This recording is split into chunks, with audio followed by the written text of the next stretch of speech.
안녕하세요. 이슈를 대신 읽어주는 남자 이대남입니다. 얼마 전 20년간 단역배우 자매 사건의 가해자 12명과 홀로 싸워오신 어머님의 채널이 가해자들의 신고로 인해 없어지게 되었습니다. 정확한 이유는 잘 모르겠지만 아마 신상 공개로 인한 명예훼손 때문인 것 같은데요. 자신들의 욕정으로 한 집안을 풍비박산내고 여태껏 잘 먹고 잘 살아온 가해자들은 20년이 지난 지금까지도 어머님을 꾸준히 괴롭히고 있습니다. 결국 어머님은 새롭게 채널을 만드셨고 저에게도 도움을 요청하셨기 때문에 이렇게 영상을 제작하게 되었는데요. 혹시 어머님을 응원하셨던 분들이 이 영상을 보신다면 영상 댓글에 링크를 올려드릴 테니 바쁘시더라도 어머님의 채널에 구독과 응원을 부탁드리겠습니다. 그럼 이제 본격적으로 남은 가해자들에 대한 이야기를 시작할 텐데요. 우선 앞전에 공개한 두 편의 영상은 피해자를 직접적으로 성폭행한 4명의 성범죄자들이고 남은 8명은 성폭행까지는 아니지만 그와 아주 유사한 성추행을 한 성추행범들입니다. 그리고 이 중에는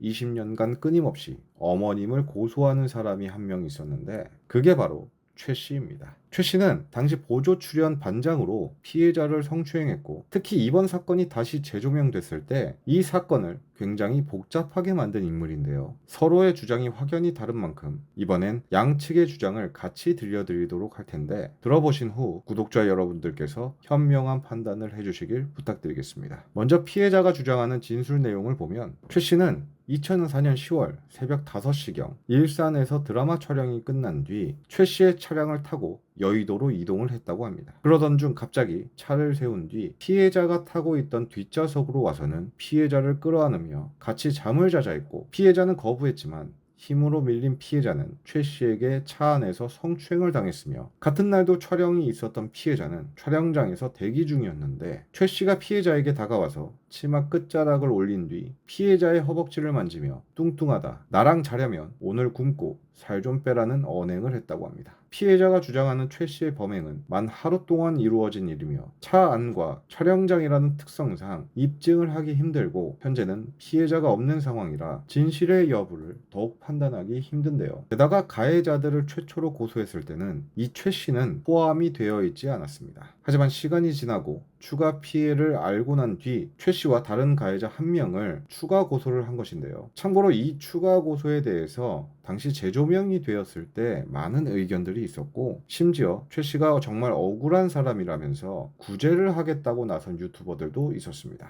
하지만 피해자가 생전에 적었던 메모에는 버젓이 최 씨의 이름이 가해자들과 같이 적혀 있었는데요. 만약 최 씨와 피해자 사이에 아무 일도 없었다면 피해자가 메모에 그것도 가해자들과 같은 곳에 이름을 적었을까요? 그렇다면 최 씨의 주장을 한번 들어보겠습니다. 최 씨는 사건 당일 원래 근무가 아니었지만 통제 인원이 부족해서 지원을 갔다고 하는데요. 원래는 보조 출연자들을 태우는 버스가 있었지만 간혹 여자 출연자들이 옷을 늦게 갈아입거나 하면 버스가 먼저 출발하는 경우가 있다고 합니다. 그렇게 되면 자신이 마지막까지 남아서 버스에 타지 못한 출연자들을 여의도에 데려다 준다고 하는데요. 그날도 피해자와 남자 보조 출연자가 늦게 환복을 하는 바람에 자신이 피해자와 남자 출연자 한 명을 본인 차에 태워서 여의도로 갔다고 합니다. 그렇다면 당연히 차 안에서의 성추행은 있을 수 없는 일이겠죠. 게다가 그 차에는 당시 최 씨의 여자친구도 같이 동승을 했고 여자친구의 증언도 확보했다고 합니다. 이렇게 최 씨의 주장만 듣는다면 차 안에서의 성추행은 절대 불가능하지만 일단 이 내용에는 이상한 점이 아주 많습니다. 저도 보조 출연 일을 아주 오랫동안 했지만 버스가 있을 경우 인원을 파악한 뒤 출발을 하는 게 기본인데 출연자가 옷을 늦게 갈아입어서 버스가 먼저 출발했다? 물론 사극이라면 그럴 수 있는데 당시 촬영은 사극이 아니라 현대극이었습니다. 특수 의상이 아니라면 보통 현대극의 경우는 자신의 옷을 가지고 오는데 굳이 옷을 갈아입을 이유가 있을까요? 그리고 본인 옷인데 환복이 오래 걸릴 이유 또한 전혀 없습니다. 100번 양보해서 피해자가 환복을 하는데 오래 걸렸다 해도 버스가 그 시간을 기다리지 않고 그냥 출발했다? 저는 솔직히 이해가 되지 않습니다. 그리고 그 당시 차 안에 남자 출연자도 같이 있었다고 하는데 이상하게도 최 씨는 옆에 같이 탄 남자 출연자가 아닌 그 당시 여자친구를 증인으로 내세워서 억울함을 호소했습니다. 그렇다면 같이 옆에 탄 남자 출연자의 증언은 확보가 되었을까요? 제가 알아본 바로는 확보가 되지 않았습니다. 그렇다면 그 그 차에 남자 출연자가 있었는지 없었는지도 모르는 것이고, 반대로 당시 자신의 여자친구에게 거짓 증언을 시켰을 가능성 또한 배제할 수 없는 일이죠. 결국 이렇게 양측의 주장이 완전히 다른 상황에서 최 씨는 어머님께 끊임없이 명예훼손으로 고소를 했으며 다른 유튜브 채널에 출연을 해서 본인의 억울함을 호소했는데요. 개인적으로 최 씨에게 궁금한 것이 있는데, 만약 그렇게 억울하고 결백하다면 본인이 직접 가해자들을 고발하면 되는 거 아닙니까? 정작 사건에 대해서는 말을 아끼고 어머님이 자신의 신상을 공개하는 것에 대해서만 억울해하며 고소를 진행하고 있는데, 당시 현장에 있던 사람으로서 자신이 보고 들은 것들을 밝히고 가해자들을 고발했다면 어머님이 과연